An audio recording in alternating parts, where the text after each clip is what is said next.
Angela, if she were to be able to venture into any of your past projects, like which one would you want to see her in? Well, she'd be like best friends with Brooke Wyndham.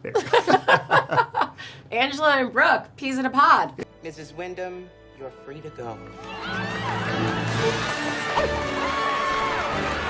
Nerd reactor, roll out. Hi. How's it going, Allie? It's going great. Yeah, so this show, Landman, you're in it.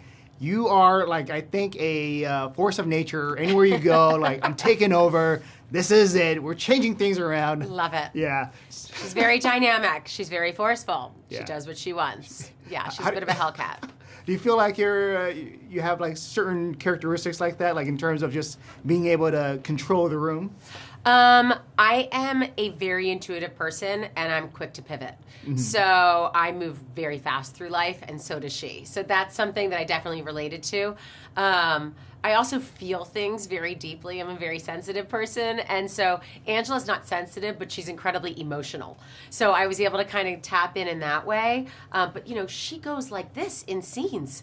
And it was like the most amazing challenge I could ever dream of, was be able to, like, you know, go on this roller coaster with her and, you know, do the work and also make sure you felt her, you know, that she was grounded and vulnerable and raw.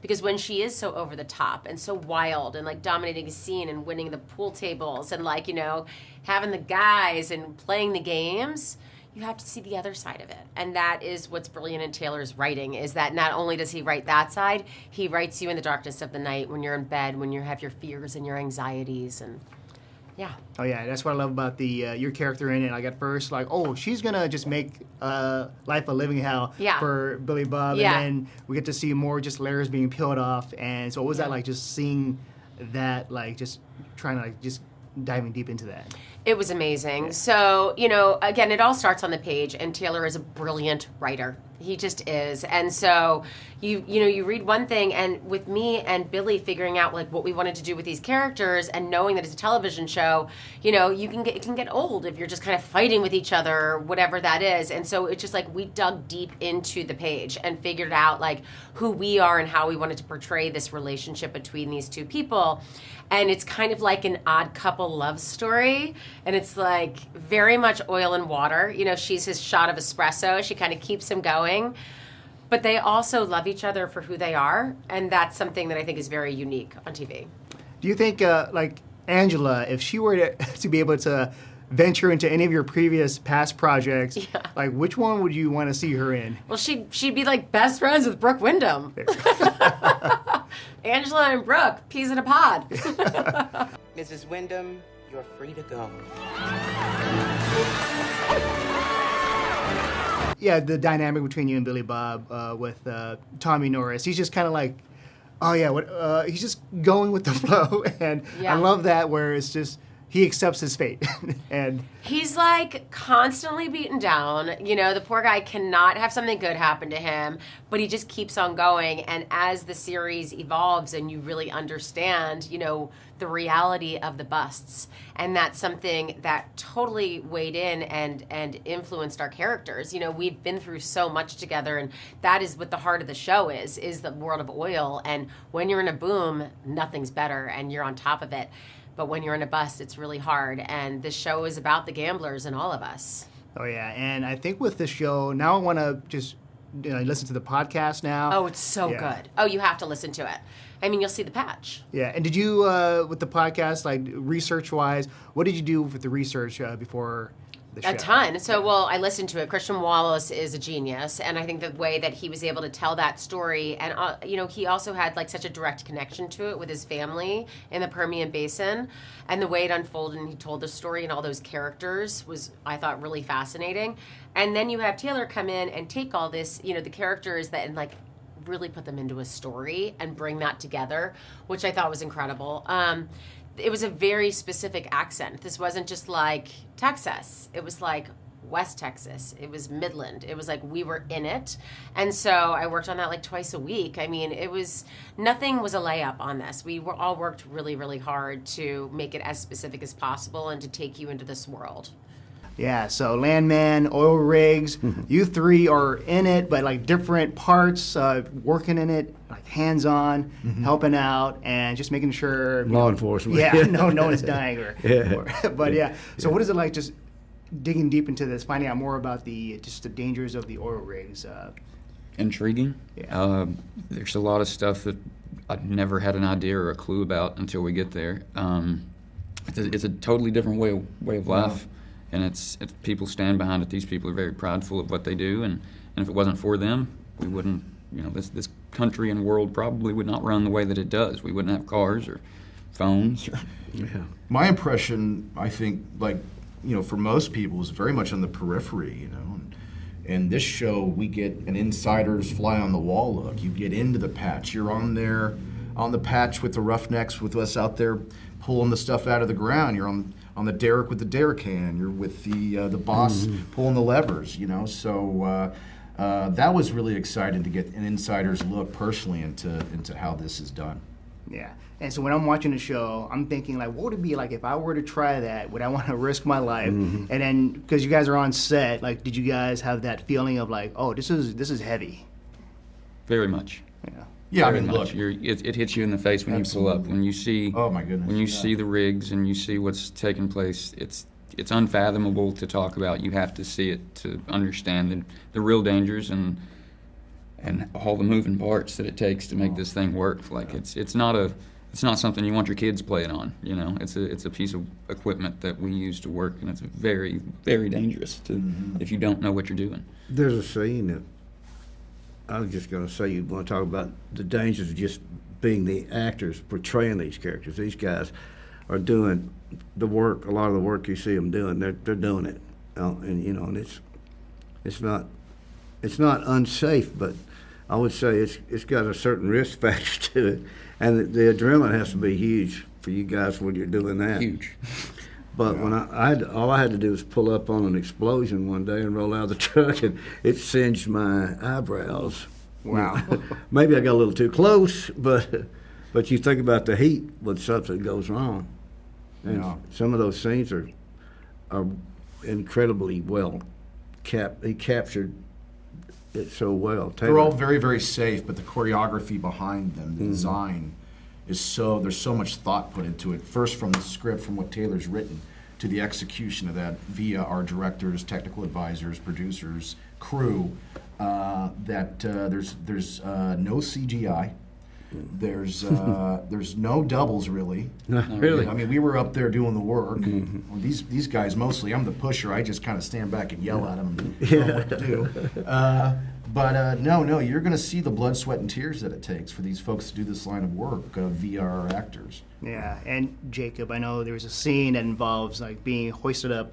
What was that like? Fun. Back to that adrenaline. Yeah, there's some. Yeah. It was fun, but at the same time, and what James said, it is very dangerous work, but we are safe, and we got a group around us of amazing stunt coordinators and stunt guys if needed. Yeah. We've got some of the best, technology. Like we know what's going on, and we are in a safe place. It's choreographed very well. The question you had could be answered by either one of our advisors, our geologists out of Texas Tech, by Mr. Wallace, Christian, the co-creator with Taylor, by Taylor himself, or by a few of the Roughnecks we had around in the background doing the work, saying, "Now you're doing that wrong. Now let me show you. Here's an easier way to put that pipe together," because seconds count. Seconds matter in this line of work. Yeah, and I guess for my last question, I just want to ask, what is it like just being characters in a show, just kind of making Billy Bob Thornton's character's life miserable? Or I know you're helping out. Yeah, you guys are helping out.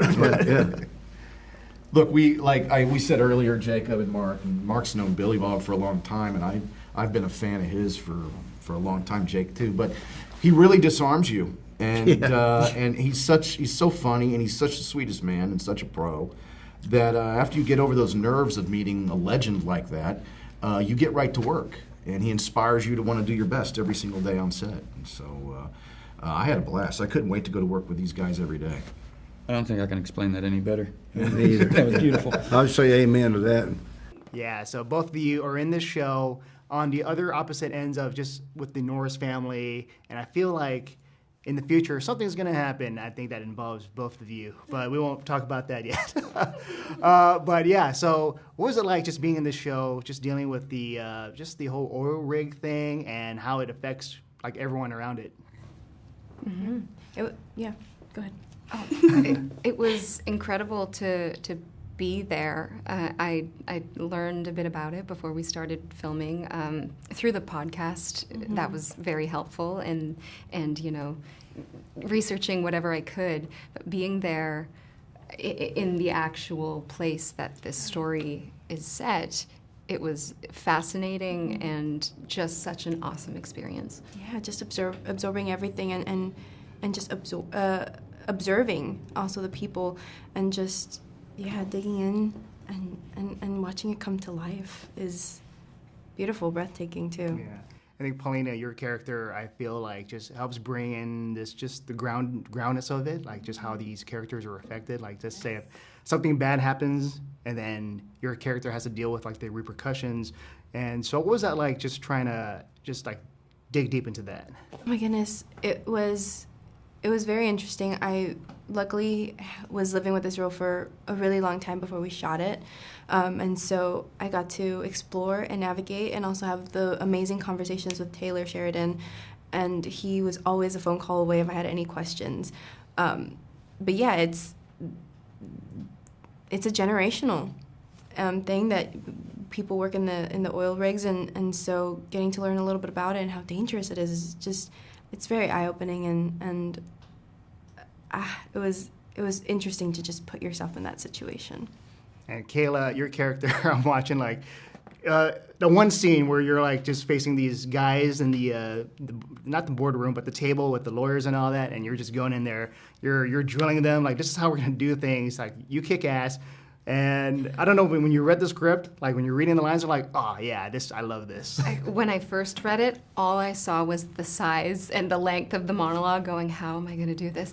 But when you dig in, there's such a rhythm to Taylor's writing that it's just so fun to say. And I had such a great time shaping that with Taylor too. Mm-hmm. He cares so much, and he spent time with us going over the scenes and really going into what he saw for them.